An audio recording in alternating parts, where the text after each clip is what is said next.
Bien, en seguimiento a este evento, toca el turno a la doctora Marisol Orosio Contreras, conocida por muchos de nosotros en la clínica psiquiátrica. Me permitiré leer algo de su trayectoria profesional. La doctora Orosio es médico cirujano y especialista en psiquiatría por la Universidad Autónoma de San Luis Potosí. Es especialista en prevención y tratamiento de adicciones a sustancias y otras conductas adictivas, con un doctorado en ciencias médicas. La doctora Orosio nos impartirá el tema las nuevas adicciones en niñas, niños y adolescentes. Doctora, bienvenida. Adelante.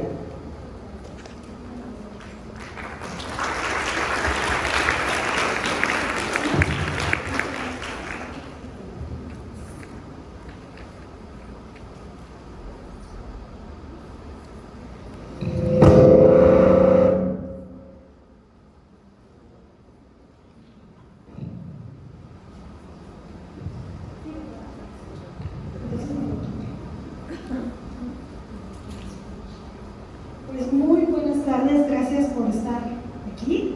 Con mucho gusto les voy a compartir esta presentación que he titulado El impacto de las nuevas drogas en niños, niñas y adolescentes. Voy a empezar.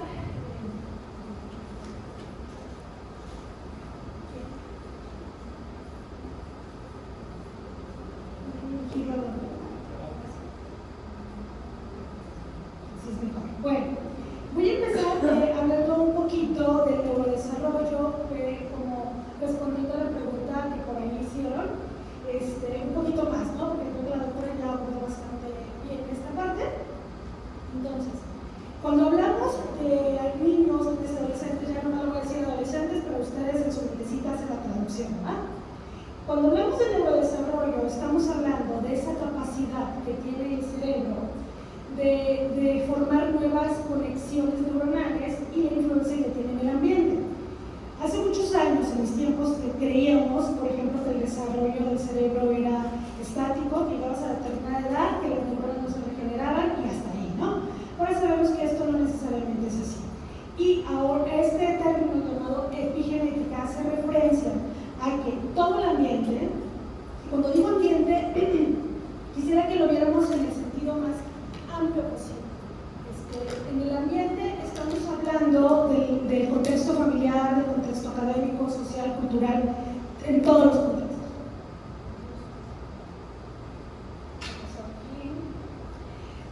Entonces, el organismo de los adolescentes es especialmente vulnerable porque es muy adaptable. Siempre estamos escuchando que el cerebro del adolescente no está totalmente desarrollado, ¿verdad? Que se desarrolla aproximadamente entre los 2 y los 25 años, pero exactamente como a qué nos queremos referir.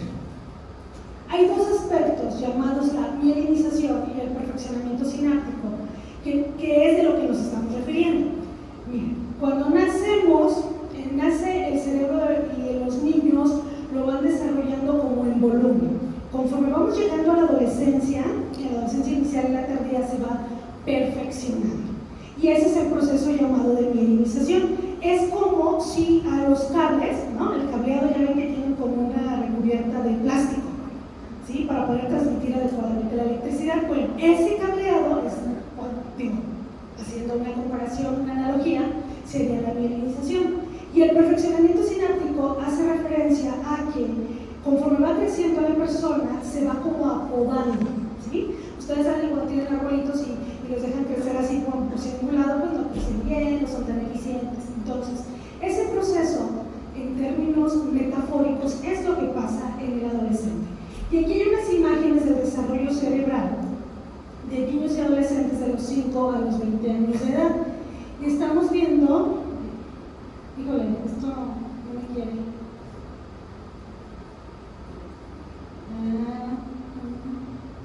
Estamos viendo en la parte azul, es la parte que se madura con la edad. ¿La luz? ¿Dónde está?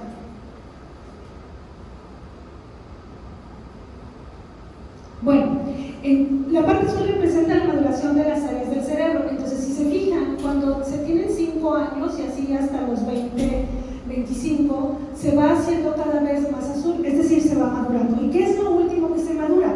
La corteza prefrontal. Es donde están las funciones ejecutivas superiores, ¿sí? Lo que hace que el hombre sea inteligente. La capacidad de planear, de proyectar, de ejecutar, todo lo que hace, gracias. Lo que hace que una persona sea más inteligente, podemos decirlo así, está en las funciones ejecutivas superiores. Si lo ponemos en términos de una gráfica, podemos decir que en el cerebro del adolescente el sistema límbico está especialmente alterado. La búsqueda de la recompensa, el buscar cosas que le gratifiquen inmediatamente, ¿sí? También la amígdala está más activada, es decir, la búsqueda de las respuestas emocionales. Por eso nos pasa a todos, ¿no?, que cuando oímos las canciones de nuestra adolescencia, ¡ay, esa sí era buena música! En mis tiempos, sí, todo el mundo hace referencia a eso porque es lo que te conecta a esa parte de la hiperactividad de tu sistema límbico, ¿sí? Eso mismo dicen los chavos que están ahorita y así sucesivamente, o sea, que así van a decir, por ejemplo, del reggaetón, imagínense lo grave que va a estar esto. Pero también la corteza prefrontal está, como les acabo de mencionar en la imagen, pues está disminuida en perfeccionamiento, sino hasta el final, como entre los 20 y 25 años. Y eso se traduce en que tenemos adultos psíquicos, pero adolescentes neurobiológicos. Este es el contexto que no deben de perder de vista cuando vamos a entrar a hablar de drogas y en general para la toma de decisiones. Cuando estamos en la adolescencia tenemos que tomar las decisiones más importantes, o muchas decisiones importantes de nuestra vida, como la elección de pareja. ¿Sí? Decisiones de elección de pareja, de carrera, perdón. Bueno, algunos de pareja también. O algunas decisiones tan vitales como cambios permanentes en el cuerpo, por ejemplo. ¿Sí? El ejercicio de la sexualidad es otra decisión importante a tomar durante la adolescencia. Y no voy a meter en más embrollos, pero solo se los dejo así como para que reflexionemos cómo algunas personas por la edad, porque se dice que a los 18 se es adulto o a los 21 se puede portar armas, ejemplo Estados Unidos, se puede consumir legalmente alcohol, ¿no?, o tabaco, pero neurobiológicamente todavía no se está desarrollando. Y en seguimiento a la respuesta que dio tan acertadamente la doctora, creo yo, cuando decimos, ya entonces por cumplir 20 o 25 años mi corteza prefrontal va a estar al 100, voy a tener un conectoma bien bueno, pues no necesariamente, si no, pues no tendremos trabajo como psiquiatras, ¿verdad? Los psicólogos. Pero por lo menos es menos probable que esté desregulado estos sistemas, ¿de acuerdo? Y como otro punto central es, no existe consumo sin riesgos en la niñez, en la infancia y en la adolescencia, no existe. Con este principio del neurodesarrollo no existe. De repente a mis pacientes les digo, oye, ¿y cuánto fumas? Pues, ay, bien poquito, nada más como 2 tabacos diarios. ¿Cuál es lo normal?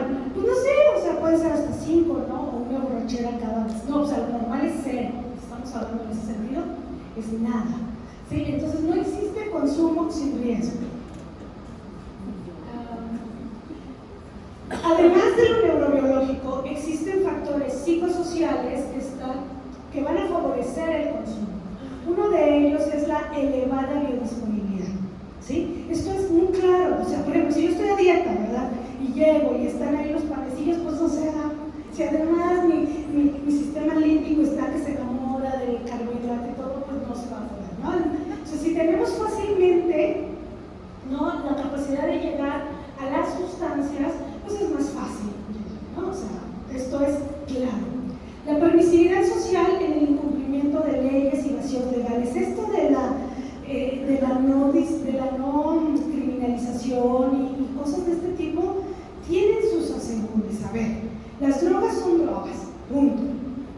Así, tal cual. Incluye el alcohol y el tabaco, y la marihuana y todas las demás. Es decir, las dividimos en legales e ilegales por aspectos más relacionados con factores económicos y políticos y lo que quieran. Pero el impacto en el neurodesarrollo y en la biología cerebral está ahí está la evidencia. O sea, todos sabemos que son por otros factores que está permitido que se consuman esas sustancias. No es por las evidencias en las neurociencias.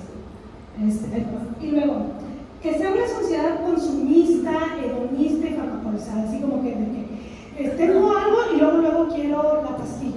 Esto es en gran medida por lo que ha habido la crisis del fentanilo en Estados Unidos. Ya llegaremos para allá si el tiempo nos lo permite. Que sea una cultura muy globalizadora, la adolescencia prolongada, ¿verdad? Tener valores diferentes, una estructura familiar cambiante y también estas crisis humanitarias y de salud. Entonces, cuando estamos hablando de consumo de sustancias, actualmente, o sea, la clasificación actual del DSM-5 ya no se utiliza el que era el uso, abuso y dependencia, ¿se acuerdan? Con el fin de disminuir sobre todo el estigma. Ahora se le llama trastorno por uso de sustancias leve, moderado y severo, que corresponden más o menos los mismos criterios. Cuando estamos hablando de estos trastornos, no pierdan de vista que son trastornos muy complejos, que tienen componentes biológicos, aunque tocamos muy brevemente de la adolescencia algunos, los psicológicos y los socioculturales, ¿sí?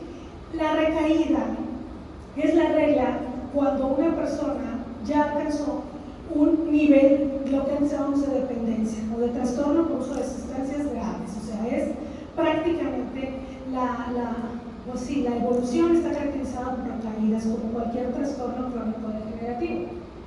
Pero además, el concepto clave para mí es el de la patología dual, es decir, la coexistencia en una persona de un trastorno por uso de sustancias y otra trastorno psiquiátrico, es la regla, ¿sí? Y cuando hablamos de aspectos socioculturales, hay que entender que estamos hablando de la familia, de la economía, de la política, de la cultura.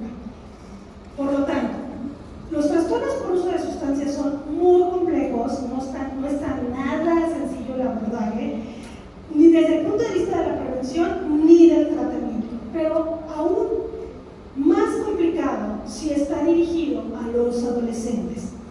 Les voy a hablar ahora, ya entrando en tema, esto era como un poco el contexto, de los aspectos generales de las llamadas nuevas sustancias psicoactivas, que la Junta Internacional de Fiscalización de Estupefacientes es un organismo de la Oficina de Drogas y el Crimen de la Organización de las Naciones Unidas.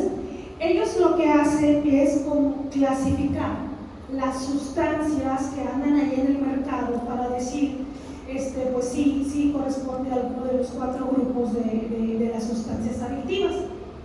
¿Y por qué se llaman nuevas? ¿Son muy nuevas? En realidad no. La mayoría de ellas ya existen desde hace muchísimos años, pero lo nuevo es el nuevo uso que les están dando. Ya viene la inventiva del humano, ¿verdad? Que siempre algo que lo podemos usar en contra hay que hacerlo. Bueno, por eso se llaman nuevas. Están extendidas en todo el mundo, o sea, no es algo como privativo de ciertos países. Están extendidas por todo el mundo. Hay como aproximadamente 250 nuevas sustancias, pero técnicamente el número podría ser ilimitado, ¿sí? O sea, técnicamente porque al manipularlos bioquímicamente pues pueden salir muchísimos más compuestos, ¿sí? Mientras no existe un mecanismo de vigilancia mundial sobre estas sustancias, pues la información que tenemos es inconsistente. Es decir, ese organismo que les dije, el GIFE, recibe la información de todos los países y entonces como que la concentra y ya da las directrices a los diferentes gobiernos. Pero pues mucho, lo que llegan hasta allá se tarda muchísimo, ¿no? Entonces, aquí les tengo una lista breve, ¿sí?, de nuevas sustancias psicoactivas reportadas por este organismo. Unas de ellas son las catinonas sintéticas o sales de baño, de las que voy a hablar un poquito adelante, los cannabinoides sintéticos, conocidos como K2, la ketamina, que como les digo, o sea, hay sustancias que son muy antiguas, pero sus usos son los nuevos. De las feniletilaminas, las metanfetaminas, el famoso cristal. Sustancias de origen vegetal como el cratón, la salvia, el famoso fentanilo, los poppers que resurgen, los cigarros electrónicos, la cocaína líquida o el furloco, esteroides anabólicos y medicamentos de venta libre. ¿Sí? Bueno, voy a tratar de ajustarme al tiempo porque sé que llevamos un poquito atrasados. Bueno, ¿cuál es la situación información legal de las nuevas sustancias psicoactivas. Primero, queda claro, no existe un control internacional, ¿sí? Pueden andar por ahí pululando y en realidad no sabemos mucho de eso. Aunque muchos países han intentado regularlas, pues no han tenido del todo éxito. Si con las ya conocidas cuesta trabajo, imagínense con estas, ¿verdad? Entonces, necesitamos información muy confiable, tanto para la prevención como para el tratamiento, porque esto no solo va a afectar a nuestras infancias, sino incluso a la gente pues, que ya se podría considerar como consumidores experimentales. Les voy a presentar los datos de este reporte de las drogas sintéticas y de las nuevas sustancias psicoactivas de América Latina y del Caribe. Ellos encontraron que en la secundaria y el bachillerato se llegan a tener todo este tipo de consumos. Miren, vean, esto es a nivel de América Latina, incluyendo México. Estamos hablando que se ve consumo de marihuana, tabaco, anfetaminas, metilfenidato no prescrito, narcóticos que no son heroínas, cannabinoides sintéticos, benzodiazepinas, medicamentos para la tos, oxicodonas, alucinógenos, LSD, o sea, todo esto han encontrado que estudiantes de secundaria y bachillerato pueden llegar a consumir, o sea, no es tan raro, porque uno podría decir, ay, bueno, por eso qué tan frecuente es, no es raro. De hecho, tenemos una investigación aquí en la población potosina y hemos encontrado, pues de la mayoría de los que están ahí, quizá opioides sintéticos, bueno, esos no, al menos no los encontramos, pero el cristal, claro, es de los mayores, cannabinoides sintéticos, benzodiazepinas, el dextrometorfano y todos estos, ¿no? Bueno, hablemos entonces de las drogas estimulantes y de ellas, en especial del cristal, del famoso cristal. Aquí está una gráfica donde se muestran las incautaciones de la metanfetamina en América Latina y fíjense cómo México, o sea, respecto a otros países, lleva la delantera, ¿sí? O sea, sí hay aspectos en los que México ocupa el primer lugar, desgraciadamente son en cosas no muy agradables como esto. Este es el número de laboratorios de metanfetamina desmantelados en México de 2015 al 19, cada vez menos. ¿Porque se produce menos? No, pues porque se persigue menos quizá. ¿Qué es la metanfetamina? Bueno, es un estimulante que llega a ser 4 veces más potente que la cocaína. Es muy barato, se hace en laboratorios clandestinos y lo hacen una mezcla bien extraña de cosas de lo más organizado, ¿no? La base es una pseudoefedrina, pero le pueden poner plaguicidas, benceno, acetona, ácido muriático, etc. Esta sustancia la pueden consumir en forma de cristal, por ser cristal, ¿verdad? O la pueden ingerir o la pueden adquirir en forma de un polvo blanco. Los mecanismos son como ellos se lo puedan, o sea, se la pueden inyectar, hasta eso se lo pueden inyectar. Y al ser estimulante, pues aumenta todas las funciones del sistema nervioso central, ¿verdad? La vigilia, la actividad física, disminuye el apetito, todo lo que es aumentar el sistema nervioso central. Los riesgos a largo plazo pues van a estar relacionados con el riesgo de contraer enfermedades como el VIH, la hepatitis, la boca de metanfetamina, o sea, dicen que eso huele terriblemente mal, o sea, si no te lavas los dientes por 2 años no huele tan mal como huele a las personas que consumen metanfetaminas. Tienen comezón intensa y llegan a tener pues muchas heridas y llagas en la piel. Nosotros en Centros de Integración Juvenil hemos llegado a ver pacientes el último, el que acabo de ver el de ayer, ¿no? Un chico de 14 años que llega con daño cardíaco, ¿sí? Arritmias inusuales y bloqueos de banda. O sea, cuando no se espera que un adolescente tenga esos daños, o sea, realmente el impacto que el cristal tiene en los adolescentes y en toda la gente que lo consume no está todavía bien documentado, ¿sí? ¿Quién sabe qué va a venir en los próximos años? Como ahora estamos viendo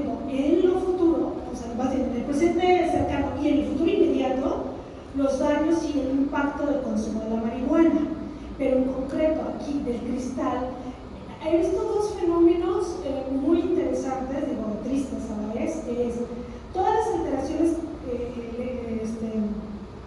medidas en un electrocardiograma en niños y adolescentes, que no se esperaría por nada que tuvieran esas alteraciones, y en niños que fueron diagnosticados con TDAH en la infancia, de esos de que fueron con la psiquiatra y que le dijeron, usted tiene TDAH, necesita tomar un medicamento, y que la mamá dijo, yo no le voy a dar medicamento porque no se vaya a hacer adicto. ¿Me suena? Y que el psiquiatra dijo, no, al contrario, si le da el medicamento es un factor protector contra la dependencia. Y la señora dijo, no, porque mi vecina dice que no. Bueno, esos casos que si por mala suerte o desgracia, esos adolescentes o niños empiezan a consumir cristal, he visto que algunos terminan con un funcionamiento como si fuera esquizofrenia, ¿sí? O sea, la psicosis anfetamínica en gente con TDA evoluciona de una forma muy extraña o muy diferente a los que no lo tienen. Todo eso es lo que se nos viene encima a los que nos dedicamos a estas áreas. Y luego, bueno, es altamente adictiva, sí, altamente adictiva, porque como les digo, el humano tiene esa habilidad de que algo que ya era malo, como en este caso la cocaína, ¿sí? Buscar la forma de encontrar que algo sea todavía más. Entonces, comparaciones entre metanfetaminas y cocaína. Ambas son psicoestimulantes, la cocaína podría tener también algún efecto a nivel de anestésico local, ¿sí? La metanfetamina sintética hecha en laboratorios y la cocaína, bueno, deriva de una planta que luego se modifica. Fumar metanfetaminas produce un estímulo de larga duración, es decir, que a las 12 horas apenas el cuerpo ha eliminado la mitad. ¿Sí? Y el efecto de la cocaína es más corto y en una hora el cuerpo pudo haber ya eliminado la mitad. La dopamina bloquea la recaptura de la dopamina y la metanfetamina, además de bloquear la recaptura de la dopamina, aumenta la liberación de la dopamina. La traducción de esto es de que ese circuito cerebral de recompensa de la dopamina que hace que repitamos las conductas está súper activado con estas nuevas drogas de diseño. O sea, en este caso, de por sí la cocaína ya son palabras mayores, pero hablar de metanfetamina es hablar de algo que es 4 veces más potente. O sea, realmente, no sé si logro transmitir lo impactante que resulta para nosotros ver a personas intoxicadas o ya con síndromes de abstinencia, no los vemos tanto, sino los más en el hospital, pero ya con trastornos por consumos graves de metanfetamina. Realmente es desalentador.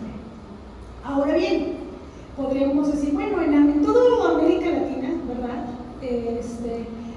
¿Qué es más frecuente? ¿Las feniletilaminas, entre ellas las metanfetaminas, o las catinonas sintéticas? Pues resulta que las siguientes llamadas catinonas sintéticas, como si no fuera suficiente con la metanfetamina, tenemos a estas llamadas sales de baño, ¿sí? También son estimulantes artificiales y de una planta que se llama CAT, lo modifican, ¿no? Modifican esta planta que crece en África y hacen una versión química sumamente peligrosa. Para los que nos gusta ir al spa y todo ese rollo, y que usamos sales de baño de Epsom, se parecen, por eso le llaman sales de baño, no es lo mismo. Si las ven ahí en esa imagen, pues están muy parecidas, ¿no? Esas sales de baño Epsom son las que nos exfoliamos y todo el asunto, ¿no? Es diferente, pero es muy parecida a la vista. Estas sales de baño Epsom se venden en pequeños paquetes de plástico o papel de aluminio con una etiqueta que dice que no está apto para el consumo humano, como si eso detuviera a la gente, ¿no? ¿Han visto cómo están los paquetes actuales de tabaco, no? Así están, o sea, terroríficos, y el choque me da tanto miedo, y aún así se los fuman. Entonces pueden tener todos esos etiquetados, ¿no? Como WhatsApp, la food, todo eso, el indicador de joyería. Y esto es lo que más se está ingiriendo a nivel de América Latina en cuanto a este grupo de drogas estimulantes. Aún más sobre el cristal, y vaya que el cristal ya es un problema. ¿Sí? Estas las pueden ingerir, aspirar, fumar o inyectar. Y es 10 veces más potente que la cocaína. ¿Sí? ¿Cuántas veces fue más potente el cristal? 4. Y este 10 veces más potente. Esto más para ver si están despiertas, porque a esta hora sí da sueñito, ¿no? Bueno. Okay. Entonces, efectos de las catenonas sintéticas, pues en todo lo estimulante, todo lo que es hacia arriba. Taquicardia, alucinaciones, puede tener ataques de pánico, agitación psicomotriz, y luego después viene la bajada, ¿no? Como en todas las drogas que son estimulantes.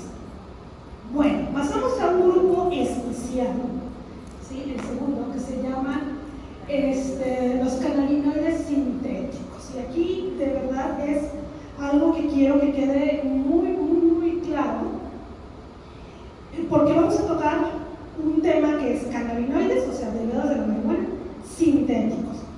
Pero antes de eso, una pregunta que nos está dando así como que pensar es la marihuana una droga natural o una droga de diseño? ¿Ustedes qué dicen? Eso es lo que dicen, ¿verdad? Es natural, pues por eso no hace tanto daño. Bueno, pues resulta que en los años 60 el componente THC, el delta 9 tetrahidrocannabinol, que es el que tiene las capacidades psicoactivas, ¿verdad? En los años 60 eran como del 1 al 3%.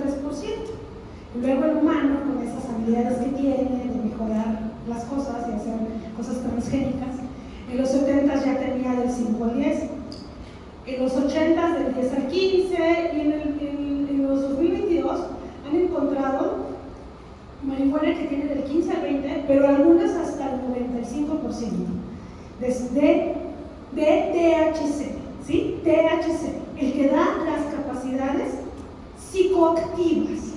¿Se acuerdan que, o han escuchado mucho de los chiquillos que dicen, ay no, pero es natural y hasta es medicinal, ¿no? Medicinal, o sea, el componente de lo terapéutico es el CBD. Ese CBD tendrían que extraerlo. Y cuando me dicen eso, digo, pues tú tienes una epilepsia de difícil control o como para qué lo quieres. Digo, pues para lo que se usa, ¿no? Entonces no quiere decir que toda la marihuana tiene mucho ese componente por un lado. Y por otro lado, la mayor parte de... Ay, ahora le apagué. ¿Qué pasó aquí? No lo aquí. Entonces, el THC, el que da las capacidades psicoactivas, las funciones psicoactivas, es muy diferente dependiendo de la marihuana. Por eso decimos que hay marihuanas, o sea, hay diferentes tipos de marihuana. Y que la marihuana va a ser bien diferente dependiendo de la edad a la que se consuma y la vulnerabilidad por ella. Es cierto que hay gente que consume marihuana las primeras veces puede alucinar y otros les puede dar ataque de pánico y a otros aparentemente nada, pero eso no es cierto. ¿Se acuerdan que les dije que no hay ningún consumo inocuo ni en la adolescencia ni nunca? Bueno, entonces, ¿qué hace en los adolescentes? ¿Qué hace? Y en los adultos. Hay un síndrome llamado el síndrome amotivacional, ¿sí? O sea, hagan de cuenta como depres, pero que no responden al tratamiento. Se ha encontrado disminución en los reflejos. Sí, o sea, los adolescentes que consumen marihuana, si no desarrollaron trastornos de pánico o no tienen algún funcionamiento psicótico, no quiere decir que no tengan otra cosa además de eso. Ay, no, ya la libré, dicen algunos, ¿verdad? No aluciné, nunca me dio ataque de pánico.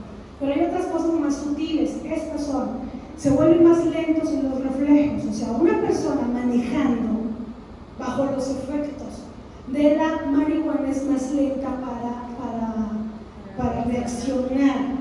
Su memoria inmediata también se deteriora, ¿sí? También. Y la capacidad de asombro, ¿sí? O sea, ¿y para qué le sirve a un adolescente la capacidad de asombro?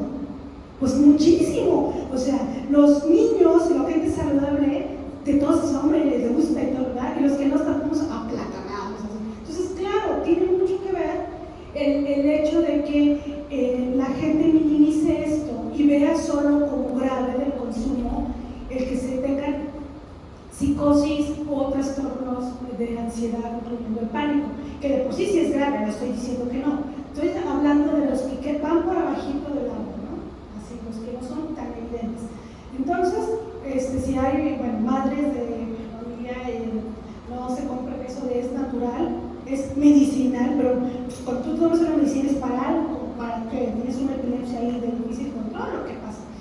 ese CBD, la parte que tiene eso, si se fijan, pues, si lo que vimos en la médica anterior, pues es lo menos, ¿no? O sea, hay marihuanas que pueden ser casi puro THC. ¿Y esto por qué? Ya lo que les decía, ¿son drogas de diseño o son drogas sintéticas? Pues eso que acabo de presentar pareciera que están hablando como que de diseño, en el sentido de que están ya manipuladas las plantas para tener esos efectos. Pero con eso no me estoy refiriendo a los cannabinoides sintéticos. A lo que me refiero con cannabinoides sintéticos es... ya los estoy mareando. Espera que no se despierte. No se lo digo. Así. Los cannabinoides sintéticos son otro asunto. Permítanme, antes de llegar ahí, quiero decirles que todas las sustancias psicoactivas con potencial de abuso se unen a algún sistema endógeno. ¿Qué significa esto? Que todas las personas tenemos tres sistemas muy importantes, que son el sistema endocannabinoide, el opioide y el colinérgico nicotínico, que participan en muchas funciones vitales. O sea, están ahí para que toleremos el dolor, para que tengamos motivación, para muchas funciones normales y vitales. Es decir, que las drogas que más pueden enganchar a las personas, como los opioides o la nicotina, tienen un receptor en el cerebro, o sea, caen en tierra blanda, así, o sea, hay para esos tres, para la marihuana y todo lo que se parece al THC, ¿por qué creen que las modifican? Pues para enganchar más fácil a la gente. Los opioides, ya ven la guerra que hay ahorita con el fentanilo y otros, y lo colinérgico nicotínico, lo difícil que es dejar para muchos el tabaco, a pesar de que las cajitas vengan niños abortados y demás. Entonces, todos esos sistemas endógenos terminan alterando el circuito de recompensa de la dopamina. Ese circuito que hace que las personas repitamos las conductas, estemos motivados, estaba ahí, como siempre les digo, para que todo lo que es adaptativo al humano, que es pues comer, dormir, reproducirse, etc., estuviera siempre activo. Venir a las jornadas cada año, eso hace que ustedes así produzcan mucha dopamina. Ahorita no necesitan ustedes ningún estimulante, ¿verdad que no?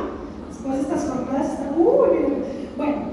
Cualquiera de esas drogas o cualquier droga, alcohol, la que me quieran decir, todas terminan actuando en este sistema de recompensa de la dopamina. Todas las drogas, todas. Por un mecanismo u otro, todas terminan actuando a este nivel, ¿sí? Entonces, ¿a qué me refería con cannabinoides sintéticos? Pues resulta que las gentes que han diseñado esto crean este compuesto líquido, ¿sí?, que tiene un principio activo parecido al THC. ¿Para qué? Pues para que se ligue ahí a esos receptores que tenemos en el cerebro de todos los humanos. No son bien listos, la verdad. Y luego, ese líquido lo trituran hierbas, ¿sí? Trituran hierbas, se lo ponen y entonces dicen que es una marihuana sintética. O sea, lo único natural aquí es la planta cualquiera que tritura. Pero puede ser que ese líquido se los vendan a las personas que vapean, ¿sí? Por eso nos ha pasado que niñas o niños que dicen, no, yo no más vapeo, yo no fumo, ¿no? Salen positivos a opiáceos o salen positivos a marihuana. En muchos casos es porque lo que están vapeando no es agua destilada con sabor a mango. A veces es nicotina, que ya de por sí es bastante grave el asunto. No, a veces es esta droga de diseño, ¿sí? Cannabinoides sintéticos, como puede ser un líquido que se pone en el vapeador y se inhala. ¿Sí me estoy dando a entender o de plano está? ¿Sí? Sí, les voy a contar ¿qué están diciendo? Ya se tomó, yo no fumo de estos. Estos productos también se conocen como incienso herbal o líquido. Por eso, mucho cuidado. Y esto ya nos pasó en una secundaria que llegaron así una mamá muy enojada porque ¿cómo es que le habíamos hecho uso antidopings y salían con positivos a marihuana y a opioides, ¿y eso qué es, verdad? Bueno, pues andaban mapeando y seguramente ese líquido pues estaba alterado.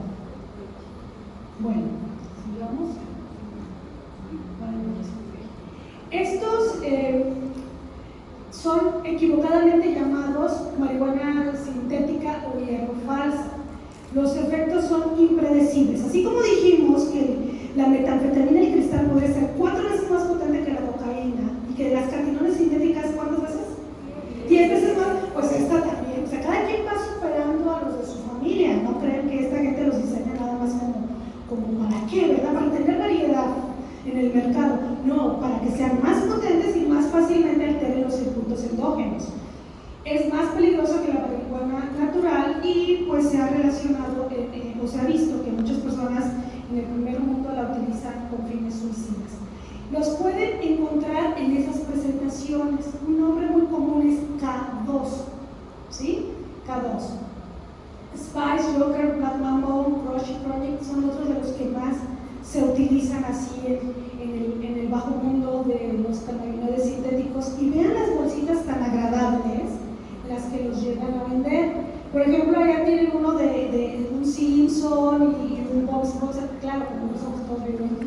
Y estos los pueden vender por internet, también en algunas gasolineras y así, ¿no? Entonces, pues mucho cuidado si llegaran a encontrar esto. Esperemos que nunca tengan esa mala experiencia, pero esos son los cannabinoides sintéticos.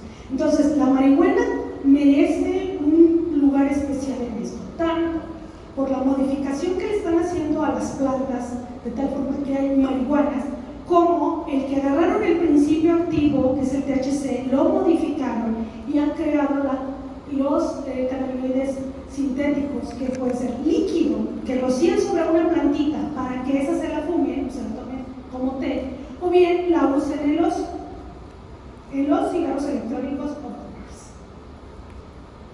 Bueno, sedantes e hipnóticos. Sí, los depresores del sistema nervioso central, esos que se usan para que nos mandemos hacia abajo, ¿no? Para que nos tranquilicemos. Bueno, ¿qué se ha encontrado? Que las mujeres han aumentado el consumo de tranquilizantes y sedantes no prescritos y no controlados por un especialista. ¿Cómo es posible que exista tanta venta de benzodiazepinas si se supone que requiere receta médica? Son esas habilidades nuevamente que tenemos los humanos de adquirir estas situaciones. También los estimulantes de uso no médico. Esta es la tendencia que se ha visto en las mujeres. Cada vez están buscando más el consumo de todas las sustancias legales y ilegales, pero la autoprescripción de benzodiazepinas y de estimulantes. ¿Se acuerdan lo que les dije de la patología dual? ¿Sí? Bueno, muchas mujeres más bien tienen trastornos de ansiedad, trastornos depresivos y utilizan a las sustancias como bajo el modelo de la automedicación. Ahora tenemos a los opioides sintéticos, ¿sí? Estos, ¿se acuerdan que les dije que tenemos receptores para 3? ¿Sí? ¿Alguien se acuerda de eso? ¿De cuáles eran? Cannabinoides, opioides. Ay, nicotínico, muy bien, ese es el que. Entonces, los opioides sintéticos derivan de los opiáceos, por ejemplo, de la codeína o de la morfina, pero no son opiáceos en sí mismos. Estos incluyen al fentanilo y análogos, así como una serie de otras sustancias con diversos efectos opioides, ¿sí? Bueno, entonces, originalmente estos eran usados o son usados para aliviar el dolor.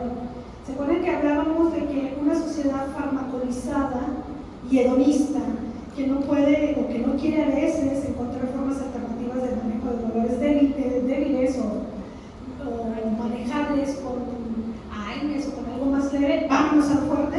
Pues eso parece ser que es uno de los factores que ha desarrollado la guerra y de la epidemia del fentanilo en Estados Unidos. ¿Sí? Esta demanda que luego llegan los pacientes con los doctores que se dejan convencer y más la industria y toda sea un país altamente consumidor de fentanilo. Pero, ¿quién los produce? O sea, ¿qué países produce al fentanilo? Pues, de los más, los que se dieron también de los primeros lugares, al igual que la metanfetamina, México y China. En México, el 93% de muestras de heroína en polvo recogidas de 89 consumidores de heroína contenían fentanilo. Ahora la gente en la frontera, la heroína que les venden, de por sí la heroína ya estamos hablando de palabras mayores, pero a esa heroína la contaminan ahora con fentanilo para que sea todavía más adictivo.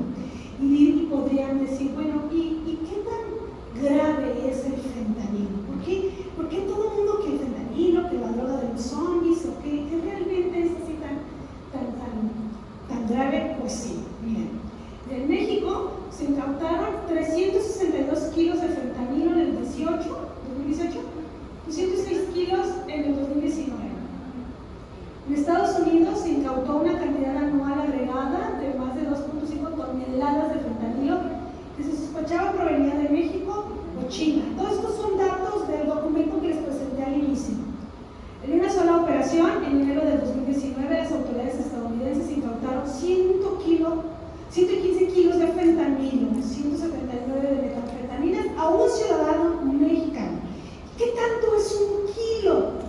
Pues miren, un kilo puede generar 1 millón de pastillas y la dosis letal es 0.5. Es decir, si mis matemáticas no me fallan, 1 kilo podría matar a 2 millones de personas. Podría, ¿sí? Entonces, ¿qué han visto en Estados Unidos, donde esto de verdad está muy alto? Bueno, que la gente que ha ido por sobredosis derivadas va cada vez más en incremento, y eso que apenas aquí, este dato está en el 2015, ¿no? Es mucho más potente que la heroína. Si me han seguido, las drogas de diseño, las nuevas sustancias psicoactivas, son mucho más potentes que sus antecesoras, desde la marihuana, ¿verdad que sí? Bueno, pues este fentanilo va contra la heroína. Ahí va la competencia, pero por mucho.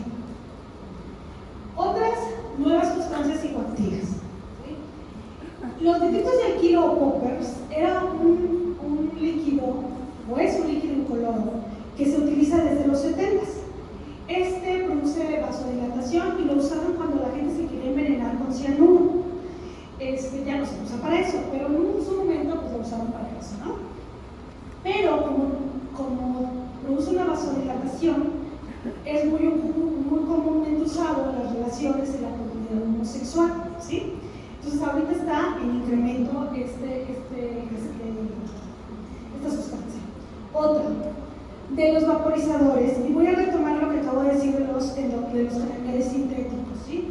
Estos vaporizadores deberían de estar prohibidos, pues sí, porque en realidad no se sabe exactamente qué le están poniendo.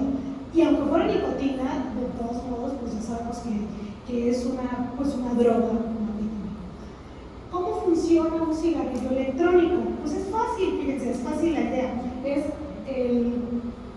Está una batería recargable, que tiene un botón, ¿no?, para calentar un líquido que se evapora y se inhala. El principio es básico. Entonces, potencialmente cualquier droga que pueda ser líquida, pues puede utilizarse en un vapeador. Y aquí puede ser desde agua con aroma a mango, pero pues sí, pueden venderles nicotina con olor a mango para engañar, o canales sintéticos, pues ¿por qué no? ¿Verdad? Se puede hacer y se puede vaporizar, porque este es el principio del funcionamiento de un cigarrillo electrónico. Y las formas en que las venden son de lo más variado. Pueden ir en forma de lápiz labial. ¿Por qué se apaga? ¿Le apago yo? ¿Sí? ¿Le apago yo? Bueno, puede ir en forma de lápiz labial, de USB. Algunos sí son muy obvios, pero deben cuidarlo. Muchos vapeadores no son tan fáciles de elegir. ¿Sí? ¿Qué hice? Bueno, entonces, otra de las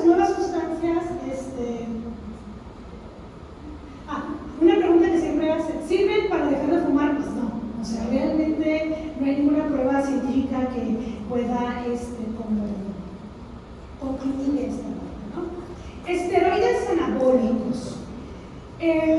Estos son variaciones sintéticas de la testosterona, ¿sí? Y lo de anabólico se refiere porque forman músculos. Y andrógeno se refiere a que aumenta las características sexuales masculinas. Algunos nombres comunes de estos esteroides anabólicos son Viagra, Roids y Spectres. Estos se pueden encontrar en los gimnasios, ¿sí? Tienen un uso médico, o sea, lo usan por ejemplo en la gente que tiene una pubertad retrasada, enfermedades que causan pérdida muscular como el cáncer y el SIDA. Pero entonces, ¿cómo es que la gente abusa de ellos? Bueno, se los inyectan, o incluso llegan a ingerirlos, usarlos en crema, en gel o en parche. Pero la dosis que usan ellos es de 10 a 100 veces más alta que la dosis prescrita para tratar condiciones médicas. Y luego hay gente que usa así como muchas técnicas de autoprescripción que según esto para no tener efectos secundarios. Entonces esa foto fue para que las señoras se despertaran. Bueno, actúan diferentes a otras drogas de abuso, pero a largo plazo alteran vías de la dopamina, la serotonina y de los opioides. A corto plazo, la gente que abusa de los esteroides anabólicos puede tener serotipias, estar paranoides, estar irritables, pues pueden tener cambios extremos del ánimo.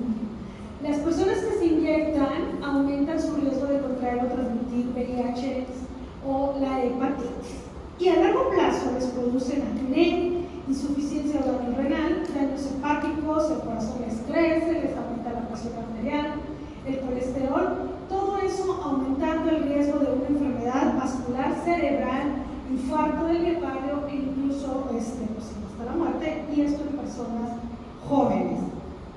Entonces, obviamente no es que los esteroides no existieran, insisto, esto de nuevas drogas psicoactivas son los nuevos usos que le están dando a sustancias que tienen otro uso en algunos casos. Efectos en los hombres, o sea, termina todo siendo lo exactamente opuesto. Reducción del tamaño de los testículos, reduce la cantidad de espermatozoides, calvicie, desarrollo de los senos y aumento en el riesgo de cáncer de próstata. En los adolescentes produce un crecimiento atrofiado, ¿sí? O sea, chiquito. Altura atrofiada, sobre todo si lo usan antes de que hayan alcanzado su máxima altura. Y las mujeres produce crecimiento del vello facial o vello corporal en exceso, patrones de calvicie masculina, la típica de las entradas, ¿no? Pararon cambios en su ciclo menstrual, alargamiento del clítoris y una voz profunda. Bueno, pero no solo eso, o sea, siempre hay más, siempre hay más. Medicamentos de venta libre, ¿sí? Tratan una variedad de enfermedades y síntomas como para la tos, los resfriados, el estreñimiento, y pues sí, son de venta libre porque pues, ustedes van y ahí lo compran en el súper. Una de ellas pues es la pseudoefedrina, ¿no? Que si se acuerdan es base para hacer metanfetaminas, que es un descongestivo nasal, ¿verdad? Y pues donde quiera se puede encontrar medicamentos que contengan pseudoefedrina. Ahora, cuando se usan dosis adecuadas, pues no hay problema. Siempre el problema va a ser en todo la cantidad, ¿sí? Cualquier sustancia que puede ser benéfica puede convertirse en un veneno dependiendo de la cantidad de la dosis. En algunos países solo a las personas de 18 años o más pueden llegar a comprarla. Otro, muy conocido y muy usado, porque que es el que recomienda las mamás de los doctores, o como dice el anuncio, sí, ¿verdad? Sí. Bueno, el dextrometorfano es un antitusivo, es un opioide débil que no tiene efectos en la reducción del dolor y no actúa en los receptores opioides, es un opioide débil. Entonces, lo que hacen muchos, y lo hemos visto, no sé por qué especialmente lo combinan con refrescos de sabor como de fresa. Eso no me han dicho por qué de fresa, pero bueno, como el Fanta de fresa, a los niños, a los Fanta, y se hacían el frasco completo, ¿sí?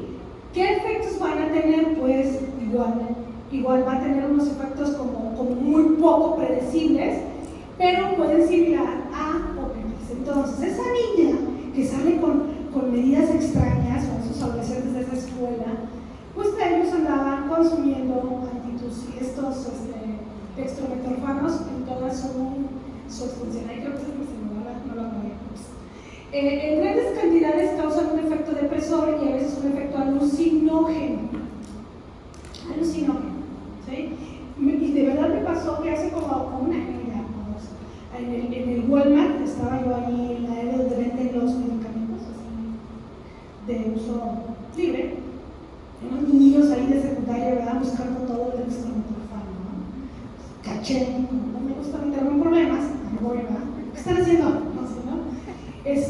Sí, efectivamente, pues estaban llevando a una fiesta y ellos iban a aportar unos el refresco y otros el dextrometorfano. Loperamida, ¿sí? También la loperamida, que es un opioide sintético derivado de la gabapentina, ¿sí? Es un antidiarreico, ¿verdad? Pero ¿con cuántas pastillas se les quita? Se quita la diarrea. ¿Cómo se les dice? Con una, ya se quitó. Bueno, pues estas personas lo usan en grandes cantidades, pueden tener desmayos, estreñimiento, ¿verdad? Dolor estomacal, pérdida de conocimiento, trastornos del ritmo cardíaco, daño renal y otros estudios que, pues, otros efectos que no han sido muy bien estudiados. Y vamos a avanzar. Este famoso que fue un loco, que en Estados Unidos se llamaba la cocaína líquida. Para venta, se vende más bien en los Oxxos. Vaya. Entonces, pues es barato y accesible. Tiene altísimos niveles de cafeína y un 12% de alcohol, el doble de lo que contiene una cerveza. Es una mezcla entre alcohol y cocaína. En Estados Unidos se prohibió, justamente. Luego, ya saben, lo mandan a México. Está como todo lo que se prohíbe en muchos países de Europa. Entonces, dicen pues, que lo producen, que ya le bajaron el porcentaje, quién sabe qué, pero pues, quien los regula, ellos lo dicen, ¿verdad? Y es como si se tomara una persona en una sola latita de múltiples y deliciosos sabores, 3 cervezas, un Red Bull y un café expreso grande, todo junto, así, imagínense. Por eso le llaman la cocaína líquida. Se han visto casos de intoxicación con 2 o 3 latas en hombres y 1 en mujeres. En Estados Unidos está prohibido a menores de 21, pero la consumen desde los 12. Hay 9 sabores, pues estaban por entender. La taurina, guaraná o la cafeína son otros ingredientes que completan la mezcla. Sparks o Dick son otras marcas que han reducido sus cantidades de alcohol al 6%. Y aquí pueden entrar todas esas bebidas energizantes, ¿no? Y pues bueno, esa es lo que les tengo presentado para hoy.